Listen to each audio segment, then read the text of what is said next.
Nous allons revenir au direct de la compétition avec l'arrivée de la meute des Twin Cup qui, elles aussi, se sont mis au biocarburant. Je dis elles aussi parce que depuis le début, elles ont relevé le défi. On leur a dit pour être présent ici à Pau, il est hors de question que vous n'y soyez pas, mais pour être présent, il faut absolument que vous inscriviez dans cette volonté d'avenir qui est la nôtre, de nous consacrer aux nouvelles énergies. Alors, avec beaucoup de courage, avec le soutien de Biomotors, les équipes de Marc Pachot, les équipes de Jérôme Gouvet qui mettent en place pour les uns la saison Twin Cup, pour les autres la Coupe Adrocéan. On dit banco, on y va.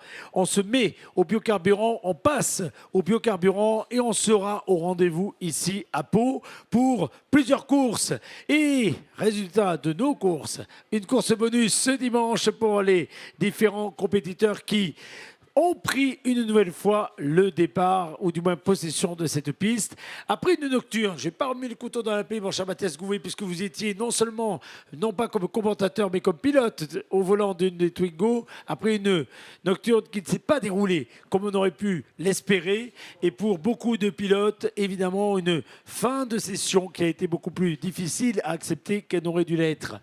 Avec, on va en parvenir sur ce qui s'est passé hier soir, mais quoi qu'il en soit, un drapeau rouge, multiples fois déployé jusqu'à la dernière fois, et une course qui, en tout cas aujourd'hui, fait office véritablement de finale pour beaucoup de ces pilotes. Combien sont-ils, Jacques Sabatier, Mathias Gouvet, à prendre le volant? Il nous reste 37 voitures. Il y a eu de la casse, il y a eu du bobo, mais il y a aussi de la volonté, Mathias, de sauver quelques mises. On se doit d'en parler, je crois. Il y a quand même un bel élan de générosité au sein de votre groupe. Oui, tout à fait. Et on va surtout saluer, maintenant que la course est partie, Cyril Mellet, la carrosserie du Lagouin à Larouin, le team CDRS, ainsi que Laurent Laroudet, puisqu'en fait, depuis hier soir, pendant la nuit, ce matin, en début d'après-midi, ils ont pris les deux premiers qui étaient dans le crash d'hier. Les voitures étaient quasi inutilisables, même inutilisables complètes. C'est Nicolas Labat-Camille et Laurent Laroudet. Ils ont fait deux marbres ce matin. Ils ont remonté les voitures et regardez, ces deux voitures-là, elles étaient sur la première ligne. Donc voilà, il faut vraiment saluer le travail de Cyril Mellet, le travail de Cédric Ducos et le travail de Laurent Laroudet qui ont fait ça. Donc voilà, grand bravo à la team CDRS, à Laurent Laroudet et à la carrosserie du Lagouin. Voilà, donc si vous voulez faire un marbre sur votre Twingo, n'hésitez pas à aller voir Cyril Mellet. Les voitures elles repartent vite, donc félicitations à eux. Et pour le moment, c'est bien Nicolas Labat-Camille, la voiture numéro 9 qui est en tête des débats. Il est suivi de près par Laurent Laroudet, Frédéric Louis est 3e, Patrick Provence est 4e déjà, Laurent Mousseau est 5e, Julien Brunet 6e, on retrouve Vincent Thomas Ettig 7e, Julien Provence 8e, Julien Nougaret est 9e, et pour finir le top 10, c'est Cyril Lagarde. On va énumérer au fur et à mesure les batailles un petit peu partout. Je vois que Grégory Beauchamp qui était... Alors je ne sais pas ce qui s'est passé, est-ce qu'il a eu un petit souci, Grégory? Il me semblait qu'il était un petit peu plus haut sur la grille de départ, mais c'est vrai que comme on était en train de faire le protocole du WTCR, c'était un peu plus compliqué. Alors qu'on a vu Laurent Laroudet qui est parti un petit peu large du côté du virage de la gare, et il a perdu une place. C'est Frédéric Louis, la 216, qui a pris la seconde place pour le moment. Il vient de perdre une place, Laurent Laroudet, à l'attaque, avec une voiture refaite, on le rappelle, pendant la nuit, comme celle de Nicolas Labat-Camille. Et comme on le disait, Jacques, on est nous, pour une fois vous allez m'entendre pendant la course, parce que comme les voitures sont au tapis depuis hier soir. Eh oui, alors, on était très déçus pour vous, on ne vous le cache pas. Bon, c'est la course, c'est vrai que c'est... On était très déçus pour nous aussi. Oui, j'imagine, et c'est jamais agréable, surtout à Pau. Hein, on n'a pas l'occasion de rouler dans ces conditions mondiales, quelque part aussi souvent. Et je ne vous cache pas qu'on a fait beaucoup de laïus sur votre participation et celle de votre frère. Mais bon, malheureusement, on a été obligé de constater que les deux voitures, en plus, étaient garées côte à côte. Hein. Ouais, vous avez fait les choses on fait tout nickel, en famille. Hein. On fait tout en famille. Bon, on ne va pas parler des sujets qui fâchent. On en débattra plus tard. En tout cas, pour le moment, ils sont 37 furieux à essayer de remporter cette super finale de la Coupe Adour-Océan. Et pour le moment, c'est Nicolas Labat-Camille qui mène les débats devant Frédéric Louis et Laurent Laroudet. Attention à Patrick Provence, il est redoutable en ligne droite avec son moteur, la numéro 121. Et meilleur tour pour Frédéric Louis, déjà sur le podium ce matin, justement pour ses performances obtenues hier soir, qui arrive ici d'ailleurs avec une situation d'excellence après les premières courses de la saison. Et ça va être chaud à la gare. Hein. Regardez, il est là, Patrick Provence. La 121 déjà dans les échappements de Laurent Laroudet. Ça tient pour le moment pour Laurent Laroudet. On va aller voir, hein, c'est du côté du pont Oscar. Et il arrive à garder sa position. On va voir, ça ne va pas y aller. Voilà, on reste pareil pour le quatuor de tête.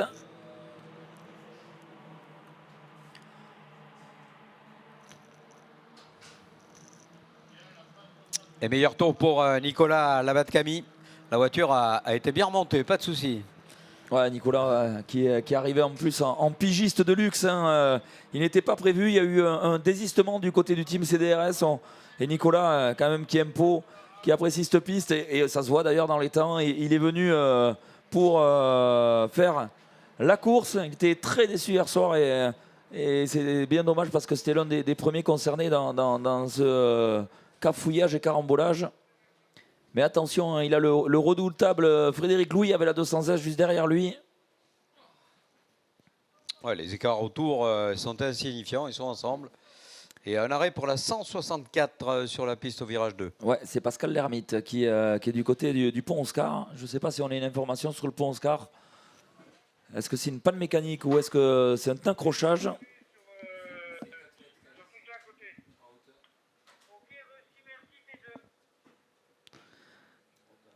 Allez, à l'image, Nicolas Labat-Camille. La voiture n'est plus tout à fait bleue hein, pour Nicolas Labat-Camille. Drapeau jaune signalé dès le virage de la gare. Bravo.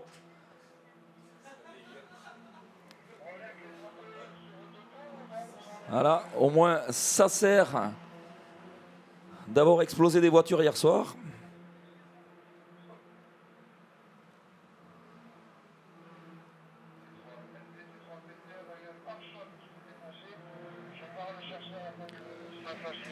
Allez, Pascal Lermite, pilote OK, qu'on ne s'inquiète pas, c'est une histoire de pare-choc. Je ne sais pas s'il est parti à la faute parce qu'on n'a pas vraiment l'information. Oh, lui, côté de la gare Ferreira, je crois.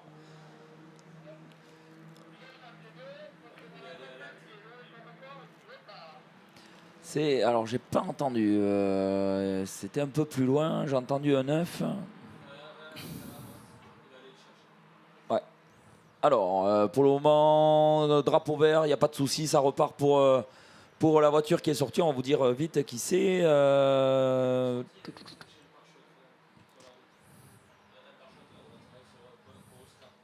ouais, on voit un pare-choc. Je pense que Pascal Lermite qui est malheureusement parti à la faute.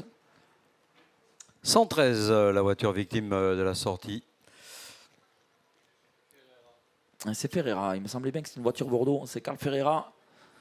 Alors que Nicolas Labat-Camille a toujours Frédéric Louis derrière lui. Attention, il est un petit peu plus vite, Frédéric Louis. Hein. Regardez, il a repris 1 dixième dans le secteur 1, 2 dixièmes dans le secteur 2. On met toujours là. Regardez Nico, toujours devant. Et on avait un petit peu peur pour Laurent Laroudet quand on a vu revenir Patrick Provence derrière lui. Mais il tient bon, Laurent Laroudet, tout en travers. Voilà le charme de ces voitures. Et Frédéric Louis qui a rebattu le record du tour. Alors de très peu, hein, parce que Frédéric Louis vient de prendre le record de la piste avec en 1,42 915 et Nicolas Labat-Camille est en 1,42 994. Si on était bon en maths, on dirait que ça fait 80 millièmes. Ça doit être ça. Ouais, 79 même, allez. Et je me demande s'il n'y a pas eu un petit changement à la gare également. On va attendre le passage des voitures apparemment. À ce niveau-là, je pense qu'il va y avoir hein, ou Brune ou Lagarde. Voilà. Je pense qu'il y a eu un changement à ce niveau-là. C'est Lagarde qui est passé? Ouais, je pense. À vérifier tout de même. Hein. Non, c'est confirmé au niveau du live tracking et des temps. C'est bien Lagarde, la 88 qui est passée devant la 217 de Julien Brune. Et il me semble que la 116 de Laurent Mouillosso qui revient sur le duo Patrick Provence-Laurent Laroudet. Pas étonnant, il va 4 dixièmes plus vite que Provence pour l'instant. Et ça doit être très très serré entre Nicolas Labat-Camille et Frédéric Louis, parce que Frédéric Louis, dixième ou centième même par centième, est en train de remonter. Alors, désolé Jacques. Ah non, mais parfait, on a une caméra, j'ai même pas besoin de me lever pour essayer de voir la piste. Alors visuellement, ça se rapproche un tout petit peu.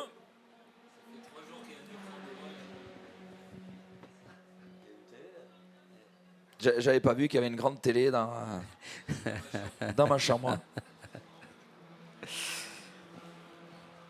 Hop, ça bouge. Hein. Ah oui, ça bouge pour la Rodée.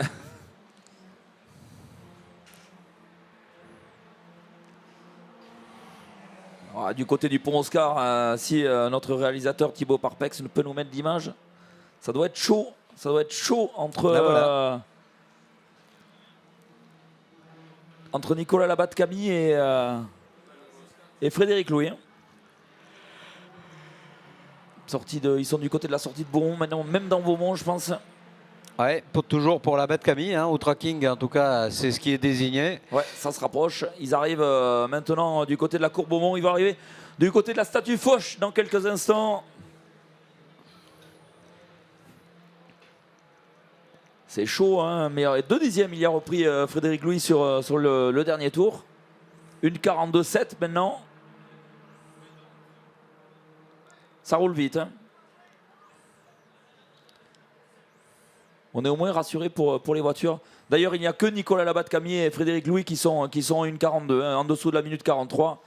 Au niveau de Laurent Laroudé, on a une 44,4, une 43 pour Patrick Provence et une 44,8 pour Laurent Mouillesseau. Cyril Lagarde aussi en une 44,9. Et après, on passe sur du 1,45 alors qu'ils reviennent boucler. Un nouveau tour de piste ici, le 7e.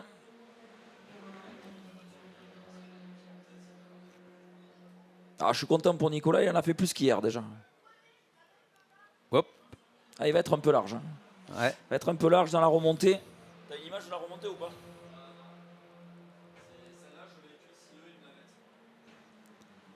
Alors qu'on allume les pneus, du côté de Laurent Laroudé, du côté du virage de la gare. Alors sur le tracking, il me semble que Nicolas Labatte-Camille est toujours devant, Laurent Laroudé également, il arrive à garder malgré les pneus. On va regarder au niveau du premier secteur. Ouf, ça va être serré, ils se sont allumés en même temps les secteurs. Ça va être très très très serré. Allez, on le voit hein, visuellement. Il a recollé Frédéric Louis. Il va arriver du côté de la statue Foch, Frédéric Louis dans les échappements de Nicolas Labatte-Camille, le pilote de la voiture 9.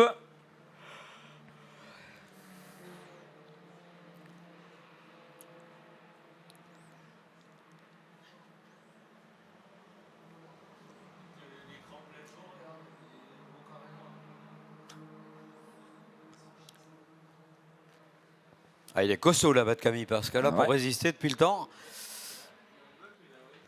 Alors, ils vont arriver dans la ligne droite dans quelques instants. Alors, voilà, c'est génial, on va changer les caméras. On a un réalisateur qui souffle parce qu'il n'y peut pas grand-chose, le pauvre. Alors, on va faire, voilà, c'est maintenant. Et il garde Nico, oh là là, bien. Il a veut sa victoire, Nicolas. Il a veut sa revanche par rapport à cette nocturne. Toujours devant, attention à bien négocier. Après, on peut bouchonner partout, mais voilà. C'est pas le genre. Ah, si on va un peu large, c'est 2 très bons pilotes devant Nicolas Labatte-Camille sur la 9 et Frédéric Louis sur la 216. Et le style très particulier de la Laroudé. Hein. Ah, la Laroudé, en glisse de l'arrière, impressionnant, généreux. Très généreux, Laurent. Bah, Mathias, vous étiez avec ces gens-là hier. Hein. Ouais, il était dans mes portières vendredi, Laurent.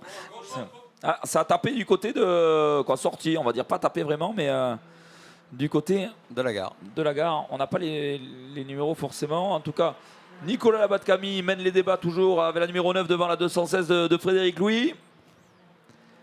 Allez, on va attendre aux ordres des commissaires pour qu'il n'y ait pas de problème. Double drapeau jaune, danger immédiat. Oh là là, du côté de Carl Ferreira, en travers en drift. Ralentissez, messieurs, quand il y a double drapeau jaune.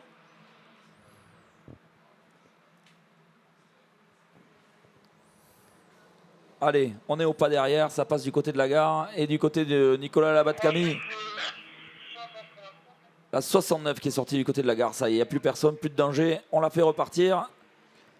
Et la 69, Jacques, c'est la 69, j'ai bien entendu ça? Je pense pas que ce soit la 69. Ah ouais, bon, alors j'ai plus de voix, j'ai plus d'oreilles. 160, 100. Ah, il y a eu 2 sorties, hein. Voilà la raison peut-être de cette histoire. Ah, ils ont été un petit... 186, 170 qui ont été, alors peut-être pas à cet endroit d'ailleurs. Alors, Saron et Belleville, ouais, c'était Ouais, ensemble. c'est ça, ouais. Et la 155, me semble-t-il, un petit peu plus loin derrière. Et tout ceci est sous enquête. Ou va l'être en tout cas. Alors, on a un petit peu lâché la tête de la course, mais c'est toujours Labat Camille qui tient bon devant Frédéric Louis.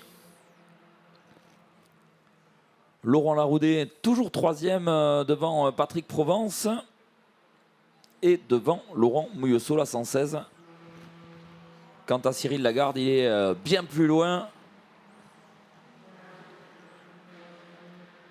Il tient le cap quand même, hein. Il roule dans les mêmes temps, une 44,9, une 45,2 pour Mouillesso, une 44,9 pour Provence, une 45 pour Laroudet, une 42,8 pour Nicolas Labat-Camille. Sur le dernier tour, une 43,1 pour Frédéric Louis. Il a repris 3 dixièmes. Et vous regardez que les hommes de tête sont en train de revenir bientôt sur les pilotes retardataires, les premiers. Exactement, les drapeaux bleus. On va voir s'ils jouent en faveur de Nicolas ou de Frédéric.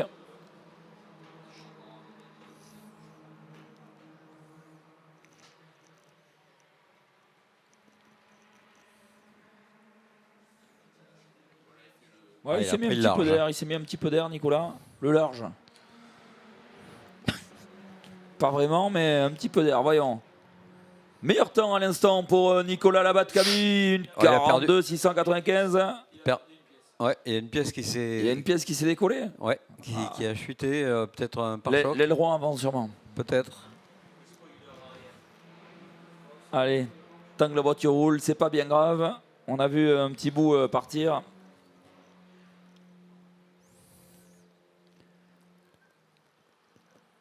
Les voitures qui ont été remontées hein, entre hier soir minuit et cet après-midi. Les voitures de Nicolas Labat-Camille et de Laurent Laroudet. On le rappelle, gros clin d'œil et grosse félicitations d'ailleurs à Cyril Mellet du côté de la carrosserie du Lagouin, à Laurent Laroudet et au team CDRS qui ont remonté les voitures en moins de 24 heures. 2 voitures qui sont passées au marbre et on les en félicite parce que ça nous donne d'ailleurs pour le moment 2 pilotes sur le podium. Je pense qu'ils ne seront pas peu fiers d'eux ce soir et ils le méritent.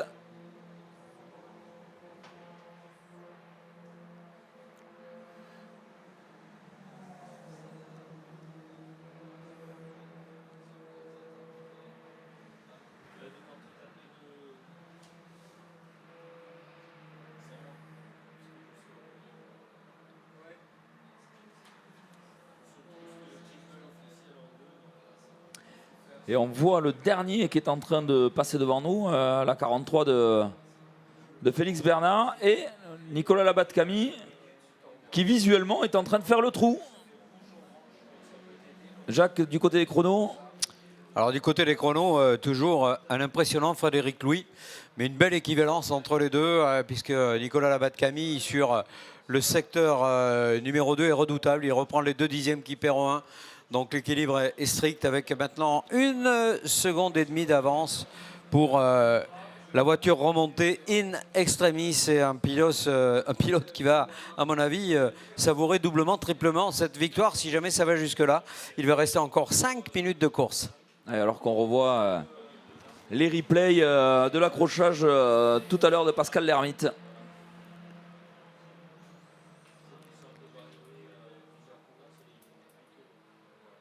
Bon, finalement, les retardataires ne seront peut-être pas forcément gênants, puisqu'il ne reste que 5 minutes. Ouais, il pourrait que ça, ils reviennent quand même dessus. Ah ouais, si, sans doute. Oui, je pense. Hein. Je pense qu'ils vont vite revenir dessus. Parce que derrière, on est en 1,50, alors que devant, on est à 1,43. Donc, il n'y a aucun doute sur le fait qu'ils vont revenir. Puis regardez, hein, c'est Félix Bernard qui clôture la marche sur la 43 et dans la chicane, arrive dans la chicane quand ils arrivent dans le dernier virage avant la chicane. Ouais, ça va être le raccord va être fait. Peut-être sur le dernier tour, est-ce que c'est les retardataires, hein, puisque c'est la course automobile qui jouerait la victoire. Alors Nicolas, je pense qu'il a bien compris déjà et regardez où était la manette d'appel le phare. Ça va flasher dur. Ça va flasher. Il faut que les commissaires commencent à mettre les drapeaux bleus aussi pour pouvoir prévenir les pilotes retardataires. On ne regarde pas forcément non plus quand on est derrière les rétros en permanence. Et le rôle des drapeaux bleus va être crucial hein, pour la bataille de cette victoire de ce trophée Copa de Rossian, la dernière course, le race final. Alors attention, où est-ce qu'ils vont les rejoindre? Ils vont les rejoindre du côté d'Oscar et du lycée. La soudure est faite. Ouais, la soudure est faite. Ça serait bien qu'ils le voient et qu'ils s'écartent au lycée. Est-ce qu'ils ont les drapeaux? Oh, certainement. Ouh, et on a eu la sensation qu'il y avait un changement de leader, mais non. Non. Allez, voilà les retardataires. Il est déjà Nicolas Labat-Camille. Les drapeaux bleus, voilà, sortis. Vous voyez, quand c'est fait.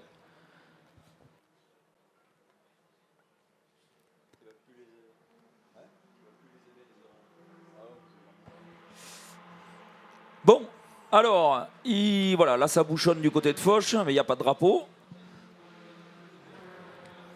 Est-ce qu'ils vont réussir à passer? Ce serait dommage d'aller s'accrocher maintenant. Ouais, carrément. Ou de perdre une course complètement maîtrisée par Nicolas Labat-Camille. Allez messieurs, les retardataires, regardez les rétroviseurs, laissez passer les deux hommes de tête pour qu'ils s'expliquent pour les 3 dernières minutes de cette course. C'est fait. Je pense que c'est fait. Regardez. Ils sont passés, ils vont arriver dans la ligne droite. Allez, ça devrait le faire pour Nicolas Labat-Camille. Est-ce que Frédéric Louis visuellement a recollé un petit peu, ouais. Un petit peu. Allez, ça doit chauffer sous le casque de Nicolas. On va continuer quand même à regarder un petit peu plus loin parce que Laurent Laroudet est toujours 3e. Il maîtrise. Patrick Provence 4e, Moïsseau est 5e, Lagardé 6e, Brune est 7e. Nougaré 8e, Julien Provence est 9e, Des Souza et 10e, Texera 11e pour Christophe Compin et 12e, Thomas Ettig 13e, Jordi Listre est 14e, Pereira est 15e, Suran est 16e, Cazorla est 17e, on retrouve Dos Anjos 18e, Gracia 19e, 20e place pour Saron, 21e pour Belleville.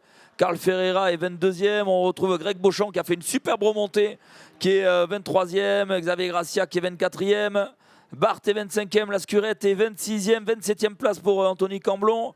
On retrouve Guillaume Roch 28e. Rodrigi, je suis désolé pour les prononciations, et 29e. La 95. Logan Bertrand est 30e. On retrouve Christophe Rance 31e. Goard est 32e. Cazenave est 33e. Félix Bernard est 34e, on retrouve Lousteau 35e, et après les garçons qui n'ont pas roulé depuis un moment, même Lousteau, l'Hermine, Bertrand, qui clôture ces 37 places de cette super finale. Et pour le moment, maintenant 1 minute 10 du terme. Allez, on va avoir droit encore, puisqu'ils vont passer avant la fin de cette course, avant la fin du temps réglementaire, à un tour encore. Du côté de Nicolas Labat-Camille, c'est bon, il a encore un petit peu d'espace. On le voit, regardez dans les rétros, Nicolas. On voit le casque qui tourne dans la ligne droite. Il est là, Frédéric Louis, mais il n'a pas pu se rapprocher. Hein. Non, pour l'instant, non, mais il reste encore menaçant. Il reste pas grand-chose. Un tour, hein, le drapeau à damier qui va s'abaisser au prochain passage, alors que c'est le strike au lycée. Ouais, au lycée, c'est un replay, mais c'était à... Alors, il était 18h27, c'était il n'y a pas longtemps, hein. C'était il y a quelques secondes. On est parti en tête à queue au freinage, un petit peu aidé par la voiture jaune. Oui, et Il tout le semble monde, que c'était au niveau de la 127, me semble-t-il. tout le monde l'a évité bizarrement. Hein. Alors, on repart sans regarder si ça arrive. Allons-y. Un grand classique. Pour le moment, C'est la 217 en fait. il y a la 217. Alors, qui était la 217 C'était Julien Brune qui est dommage, parti. hein. Ouais. Il était bien. Hein. Ouais, qui a été poussé par. Alors, je sais pas qui c'est qui a cette voiture jaune, hein, mais il a été aidé en fait. Hein. Fin du temps réglementaire pour cette ultime course. Ils sont où? Ils sont où? Ils sont du côté de Foch. Et toujours avantage à la batte Camille pour l'instant, 7e pour la 9.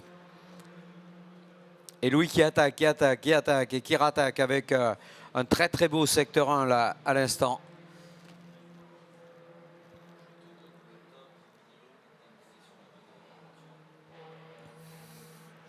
Et les voilà Mathias, les voilà qui vont débouler. Il y a un tour encore? Ah, je pense pas. Ouais, Damier, terminé. Le damier sur la numéro 9 et c'est Nicolas Labatte-Camille devant Frédéric Louis. Vous pouvez les applaudir bien fort. La numéro 9, la 216. Et c'est logiquement Laurent Laroudet. Est-ce qu'il est là, Laurent? Laurent Laroudet qui devrait arriver dans quelques instants et prendre cette 3e place du podium devant Patrick Provence. Et devant Allez, Mouillesso. Alors, je sais pas si c'était fait exprès ou si c'était une figure aussi je pour la pense que c'était fait 155. exprès. Ouais. Ah non, ils font exprès apparemment. En tout cas, on peut l'applaudir bien fort. Nicolas Labatte-Camille, Laurent Laroudet, Frédéric Louis, les voilà, le podium. Et ils en profitent pour faire un petit peu le spectacle pour cette dernière course de Twin Cup, la 5e. Et félicitations à Nicolas qui a mené de main de maître cette partie pour la numéro 9. On rappelle les 10 premiers. Allez, Nicolas Labatte-Camille, Frédéric Louis, Laurent Laroudet, ça c'est le podium. Patrick Provence, 4e. Laurent Muissot, 5e. Cyril Lagarde est 6e. Julien Nougaro est 7e. Julien Provence est 8e. Christophe Texera est 9e. Et enfin, du côté de la 199 de Dessouza, termine ce top 10. Félicitations aux 37 furieux qui ont fait cette 5e course. les survivants. Il y en avait 54, on s'en souvient, au départ. Merci beaucoup Mathias Gouvet, merci beaucoup Jacques Sabatier. On va retrouver Christophe Gomez du côté du podium pour celles et ceux qui voudront suivre ce podium.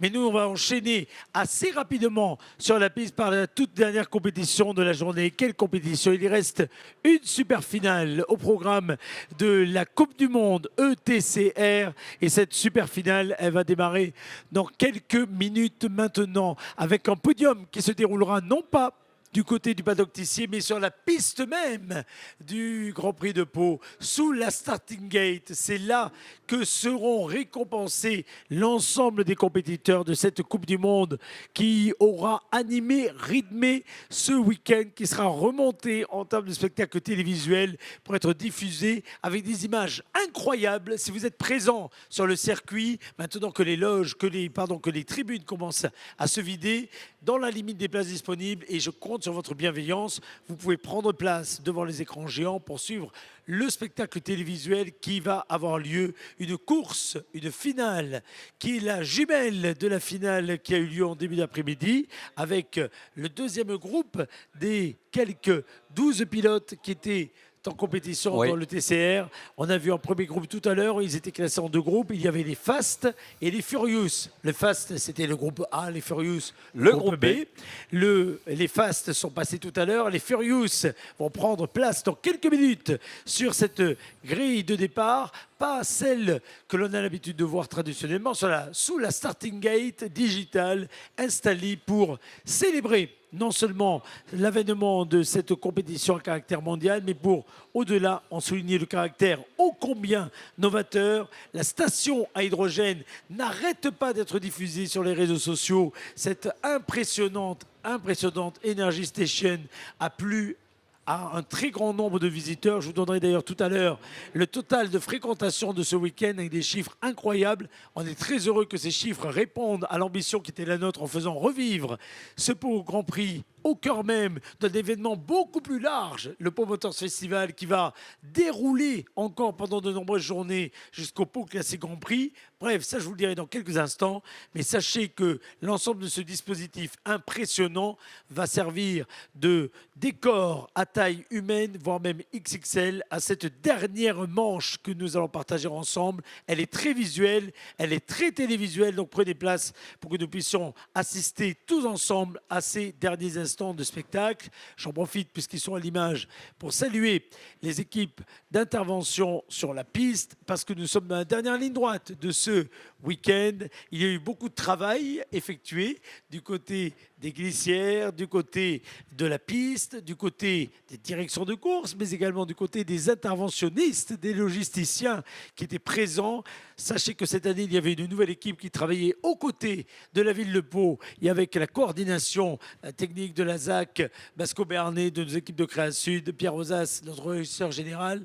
Coup de chapeau à toutes ces équipes de la Colasse, du groupe La Colasse, qui ont répondu présent à ce véritable défi qui consistait à construire en un temps record, mais également à gérer l'intégralité de la compétition, mettre en place un circuit en ville. Quel incroyable pari aujourd'hui, un pari au service d'une ambition, l'ambition d'un message à diffuser le plus largement possible.